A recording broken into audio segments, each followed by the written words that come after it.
Hello दोस्तों, स्वागत है आप सभी का टू द पॉइंट में। आज का हमारा टॉपिक है यूनाइटेड नेशंस सेक्रेटेरिएट। हम जानने की कोशिश करेंगे कि यूनाइटेड नेशंस का सेक्रेटेरिएट कहाँ है और ये किस तरीके से काम करता है। दरअसल इस ऑफिस में क्या दूसरे भी ऑफिसेस हैं और यहाँ पर किस तरीके से फंक्शनिंग होती है, इन सभी चीज़ों के बारे में आज का हमारा वीडियो।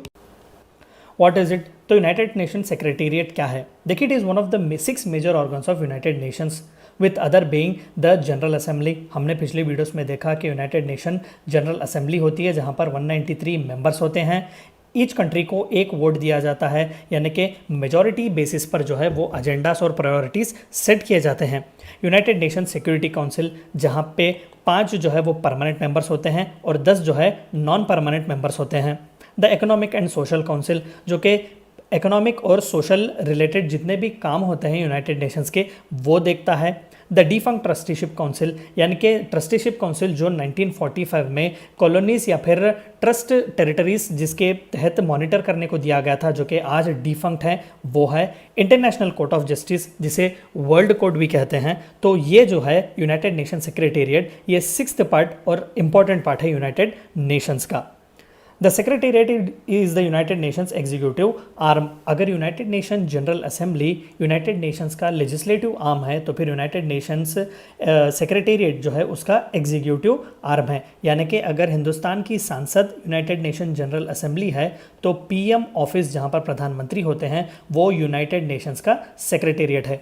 आप पिक्चर देख सकते हैं, ये एंटोनियो गुटेरेस हैं, पोर्चुगल के फॉर्मर प्राइम मिनिस्टर, जो कि as of now United Nation के जनरल सेक्रेटरी हैं। तो यूनाइटेड नेशन का सेक्रेटेरिएट जो है वो इन्हीं की ऑफिस है।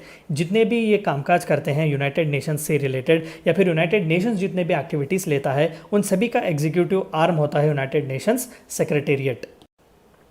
रोल ऑफ सेक्रेटेरिएट, आखिरकार सेक्रेटेरिएट का रोल क्या होता है? देखिए, the secretariat has an important role in setting the agenda for UN's deliberative and decision making bodies of the UN General Assembly, एकोसॉक एंड सिक्योरिटी काउंसिल। हमने देखा कि 7 महीने पहले ही, यानी कि अगर जुलाई में सेशंस चल रहे हैं तो 7 महीने पहले ही एक पोर्टफोलियो बनाया जाता है, एक एजेंडा बनाया जाता है, या फिर एक लिस्ट जो है वो अलग अलग कंट्रीज़ के डेलीगेशंस को या फिर अलग अलग कंट्रीज़ के रिप्रेजेंटेटिव्स को दिया जाता है, जो कि वो आकर डिस्कस करते हैं जुलाई के महीने में। तो इसी तरीके से वो जो पोर्टफोलियोज जाते हैं वो इसी यूनाइटेड नेशन सेक्रेटेरिएट से निकलते हैं। तो वो यूनाइटेड नेशन सेक्रेटेरिएट है जो काम करता है एजेंडा बनाने का, यानी कि यूनाइटेड नेशन जनरल असेंबली के जितने भी इंपॉर्टेंट एक्टिविटीज़ हैं वो इन्हें भी देखता है। इकोनॉमिक एंड सोशल काउंसिल के जितने भी इंपॉर्टेंट एस्पेक्ट हैं वो भी इसे डिसाइड करता है। और सिक्योरिटी काउंसिल, यानी कि यूनाइटेड नेशन सिक्योरिटी काउंसिल, जो कि द मोस्ट पावरफुल ऑर्गन है यूनाइटेड नेशन ऑर्गेनाइजेशन का, उसके भी एजेंडाज जो है वो यही सेक्रेटेरिएट डिसाइड करता है। तो देखिए कितना इंपॉर्टेंट एग्जीक्यूटिव पार्ट होगा ये यूनाइटेड नेशंस का। The implementation of the decision of this bodies, यानी कि महज एक एजेंडा सेट करना नहीं, इसके अगर जो कोई भी डिसीशंस, फॉर एग्जांपल अगर यूनाइटेड नेशन सिक्योरिटी काउंसिल में जो P5 कंट्रीज़ हैं, China, United kingdom, USA, France और रशिया, अगर ये 5 कंट्रीज़ ने किसी एक कंट्री पर जो है वो मिलिट्री कंटिजेंसी भेजने का अगर डिसीजन लिया है, तो उस डिसीजन को इम्प्लीमेंट करने वाला यूनाइटेड नेशन सेक्रेटेरिएट होता है। 1986 में जो है इराक के ख़िलाफ़ एक मिलिट्री कंटिजेंसी भेजी गई थी, क्योंकि इराक पर एलिगेशंस थे कि केमिकल वेपन्स का इस्तेमाल उन्होंने किया था। तो उस वक्त भी वो यूनाइटेड नेशंस सेक्रेटेरिएट था जिसने इस डिसीजन को, यूनाइटेड नेशन सिक्योरिटी काउंसिल के इस डिसीजन को इम्प्लीमेंट करवाया था। द सेक्रेटरी जनरल, यानी कि अभी जो पिछले स्लाइड में आपने पिक्चर देखी एंटोनियो गुटेरेस की, who is appointed by general assembly as head of the secretariat. यानी कि फॉर एग्जांपल अगर सांसद या parliament United Nation general assembly है, PMO यानी कि द एग्जीक्यूटिव आर्म जो है वो यूनाइटेड नेशन सेक्रेटरी है, तो जिस तरीके से प्राइम मिनिस्टर मोदी जी हैं उसी तरीके से यूनाइटेड नेशन के जो सेक्रेटरी जनरल हैं वो एंटोनियो गुटेरेस हैं। प्रेजेंट स्टेटस, तो एज ऑफ नाउ इसका स्टेटस है क्या? देखिए, the secretariat is the main source of economic and political analysis for the general Assembly and Security council.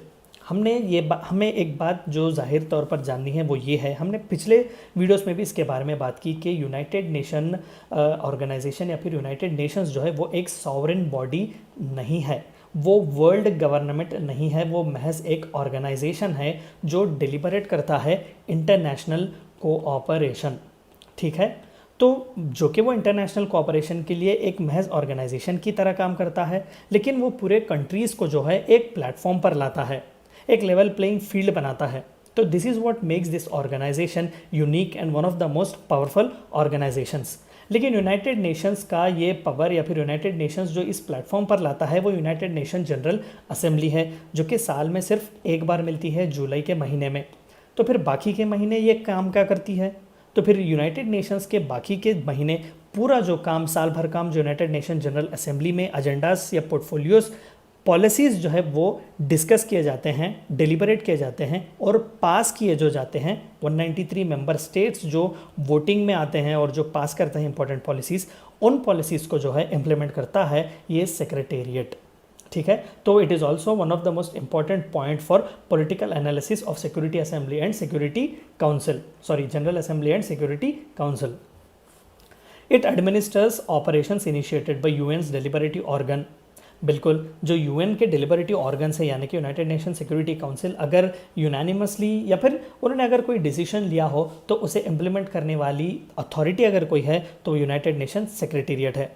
Operates political missions, यानी कि कोई पॉलिटिकल डेलीगेशंस अगर किसी कंट्रीज़ को भेजने हैं तो वो भी यही करता है। फॉर एग्जांपल इजराइल और पैलेस्टीन के बीच कई बार जो है पीस डील ब्रोकर की गई थी, तो उसमें इंपॉर्टेंट पार्ट था यूनाइटेड नेशंस सेक्रेटेरिएट का। तो इस यूनाइटेड नेशन सेक्रेटेरिएट ने मैंडेट लिया था यूनाइटेड नेशन सिक्योरिटी काउंसिल का कि इजराइल और पैलेस्टीन के बीच जो है वो पीस डील बात की जाए। Prepares assessments that preceded peace keeping operations. एक और इम्पॉर्टेंट पार्ट जो यूनाइटेड नेशंस का है वो पीस कीपिंग फोर्सेस है, यानी कि 193 मेंबर्स कंट्रीज़ जो है वो हर कंट्री या फिर मेजॉरिटी ऑफ द कंट्री जो है अपने अपने कंटिजेंट्स भेजते हैं या फिर अपने अपने पुलिस पर्सनल्स भेजते हैं या फिर आर्मी पर्सनल भेजते हैं for peace keeping across the world. मान लेते हैं कि फॉर एग्जांपल सूडान या फिर कोई अफ्रीकन कंट्री में जो है वो सिविल वॉर चल रहा है। अगर United Nation general assembly unanimously ये सपोर्ट करता है कि हमें पीस कीपिंग फोर्सेस को भेजने हैं यहाँ पर किसी गवर्नमेंट को सपोर्ट करने के लिए या फिर डेमोक्रेसी को बचाने के लिए, तो ये पीस कीपिंग फोर्स यानी कि दुनिया भर के जो पुलिस पर्सनल या फिर आर्म्ड फोर्सेस जो कंट्रीब्यूट के तौर पर अलग अलग मेंबर से अलग अलग कंट्री से जो आते हैं वो इस पीस कीपिंग फोर्स का हिस्सा बनते हैं और उस कंट्री में जाकर अपने ऑपरेशंस पूरे करते हैं। तो ये सेक्रेटेरिएट उन पीस कीपिंग फोर्सेस के लिए भी काम करता है।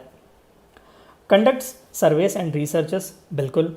Communicates with non state actors such as media, non government organisations. तो देखिए ये एक एग्जीक्यूटिव है, तो ये एक एग्जीक्यूटिव माउथ पीस की तरह काम करता है यूनाइटेड नेशन जनरल असेंबली का, यानी कि the main point of interaction between United Nation general Assembly and the common public is United Nation secretariat. It is responsible for publishing all of the treaties and international agreement. जो United Nation general assembly जितने भी important policies, treaties या agreements बनाता है, उन सभी agreement, treaties और policies को पब्लिश करने का और उन्हें फुलफिल करने का काम अगर कोई लेता है तो वो यूनाइटेड नेशंस सेक्रेटेरिएट है। तो ये थी चंद बातें आपको जाननी थी यूनाइटेड नेशन सेक्रेटेरिएट के बारे में। Thank you for watching my video.